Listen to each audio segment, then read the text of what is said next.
જય શ્રી કૃષ્ણ મિત્રો, ચાલો આજે હું આપને ઇન્દ્ર એકાદશી ક્યારે છે તેનું મહાત્મય અને તેની વ્રતકથા સંભળાવવા જઈ રહી છું. તો ચાલુ કરીએ. શ્રી ગણેશાય નમઃ.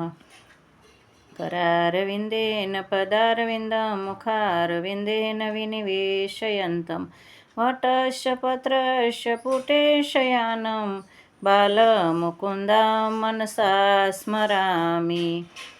તો ઓમ નમો ભગવતે વાસુદેવાય. લક્ષ્મીનારાયણ દેવ કી જય.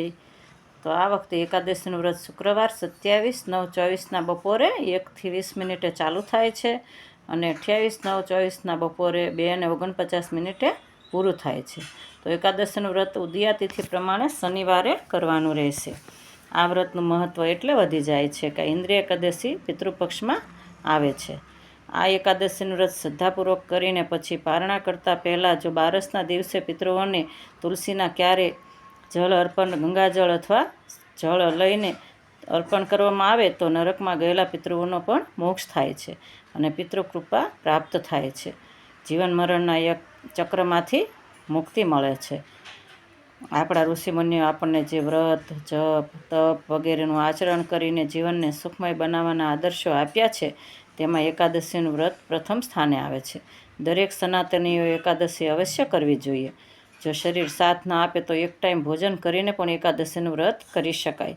આમ તો ફળાહાર અથવા નિરાહાર રહીને જ કરવું જોઈએ, પરંતુ આપણા શાસ્ત્રોમાં અનુકૂળતા પ્રમાણે પણ છૂટ આપેલી છે.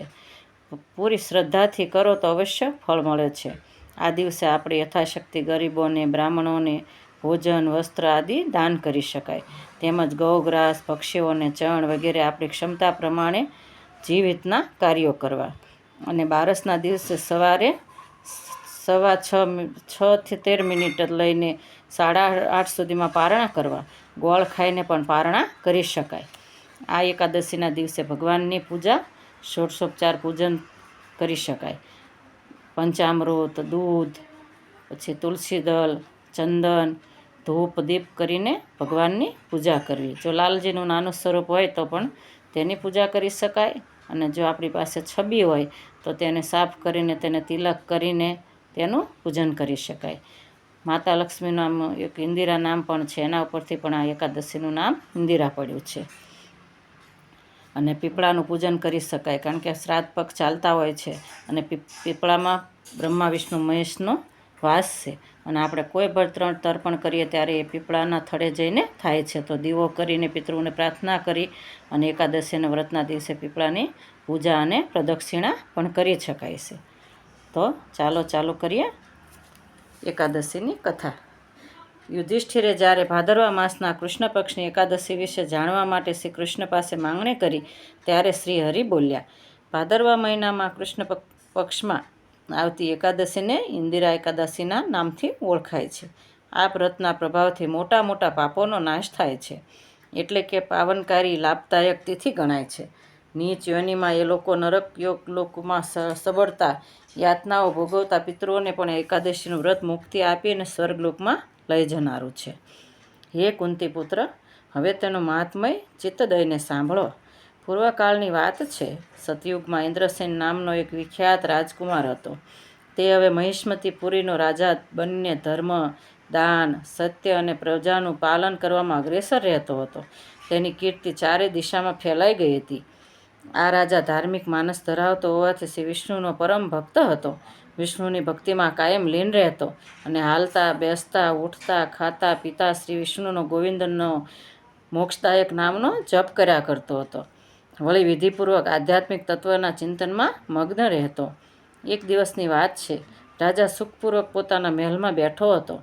એવામાં અચાનક જ દેવર્ષિ નારદજી આકાશમાંથી ત્યાં આવ્યા. દેવર્ષિ નારદજીને પોતાના મહેલે આવેલા જોઈ રાજા હાથ જોડીને તરત જ ઊભો થઈ ગયો. તેમનું વિધિપૂર્વક પૂજન કર્યું, તેમને આસન પર બેસાડ્યા.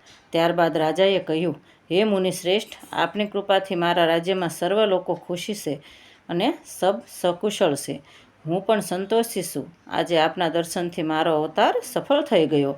હે દેવર્ષિ, આપના આગમનનું કારણ જણાવીને મારા પર મહેરબાની કરો અને મારા લાયક કોઈ સેવા હોય તો મને કહો. ત્યારે નારદજી બોલ્યા, હે રાજન, સાંભળો. મારી વાત સાંભળીને તમને જરૂર નવાઈ લાગશે. હું બ્રહ્મલોકમાંથી યમલોકમાં આંટો મારવા ગયો હતો. ત્યાં એક આસન પર બેસાડીને યમરાજે ભાવપૂર્વક મારી પૂજા કરી. એ સમયે યમરાજની સભામાં મેં તમારા પિતાને પણ જોયા.